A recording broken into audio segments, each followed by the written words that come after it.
ఓం శ్రీ గురుభ్యో నమః.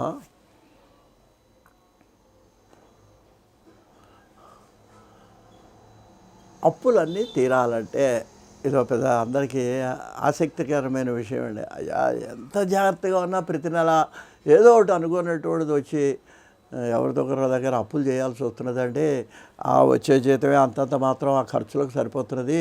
ఈ అప్పులు పాపంలాగా ఈ వడ్డీలు అప్పులు మిగిలిపోయి బ్యాంకులో అయినా కూడా ఊరికే ఇవ్వడు కదండి. వడ్డీ లేని అప్పిస్తాడా? ఇవ్వడుగా. మనకు డిపాజిట్ కంటే కూడా వడ్డీ రేటు ఎక్కువ ఉంటుంది. అందువల్ల ఈ అప్పు తీరాలంటే ఏం చేయాలండి అని కనుక మనం ఆలోచించాలంటే పెద్దవాళ్ళు ఒక మార్గం చెప్పారండి. ఏంటంటే ఇది మీరు ఈ అప్పులు మీకు తీరాలన్నట్లయితే మీకు ప్రతి మంగళవారం రోజు ఎలాగో స్నానం చేసి దేవుడు దండం పెట్టుకుంటారు అనుకోండి.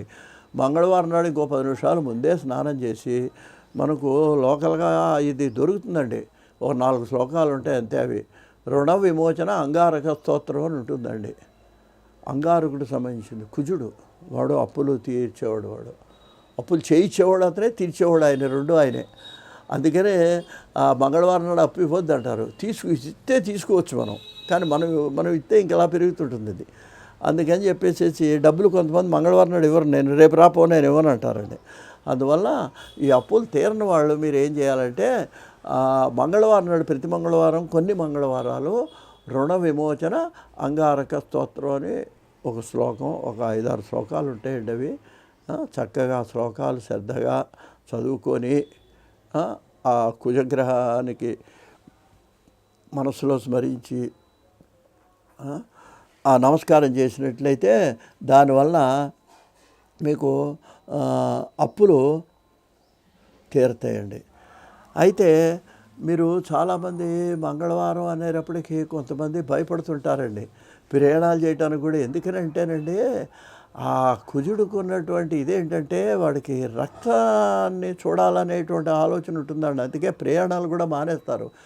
ఈ బండ్లు కార్ల మీద మంగళవారం బయలుదేరితే ఏమైనా యాక్సిడెంట్లు అవుతాయేమో అని భయం అండి. ఎందుకంటే ఆ వారానికి ఆ కుజుడుకున్న దోషం అది.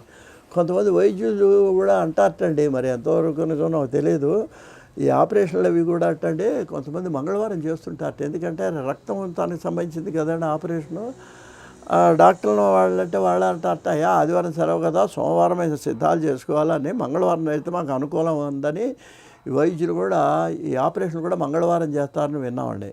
అంటే ఏంటంటే దానివలన ఆ కుజుడికి ఇష్టమైంది కాబట్టి ఆపరేషన్లు సక్సెస్ చేస్తాడని అది శాస్త్రీయమైన నమ్మకం. ఇది వీళ్ళకి ఆ నమ్మకం ఉన్నా లేకపోయినా ఆ శాస్త్రీయమైనటువంటి నమ్మకం అండి. అంతేకాదండి, పూర్వకాలంలో రాజులు యుద్ధాలకు అది వెళ్ళేటప్పుడు ఈ మంగళవారం నాడు బయలుదేరేవాళ్ళండి. యుద్ధం అంటే మరి రక్తసిక్తమైనటువంటి పరిస్థితి కదండి. అలాగే తగాదాలు కూడా మంగళవారం నడుస్తుంటాయి. మనకు చాలా మౌనంగా ఉండటం మంచిదండి. ఇవన్నీ కలహప్రియుడు, తర్వాతనేమో ఈ చేయించేవాడు కుజుడు కాబట్టి ఆ రోజున మనం వీలైనంత వరకు ప్రయాణాలు వాయిదా వేసుకోవటం అది మంచిది. అప్పులు కూడా డబ్బులు ఎవరికి ఇవ్వకుండా ఉండటం మంచిది. ఒకవేళ అప్పులు తీరాలంటే రుణ విమోచన అంగారక స్తోత్రాన్ని చదువుకున్నట్లయితే, లేదా కుజుడికి సంబంధించిన శ్లోకం కూడా మనకు పంచాంగాల్లో దొరుకుతుంది. దాన్ని చదువుకున్నా సరే మనకు విముక్తి కలుగుతుందని మనవి చేస్తూ స్వస్తి.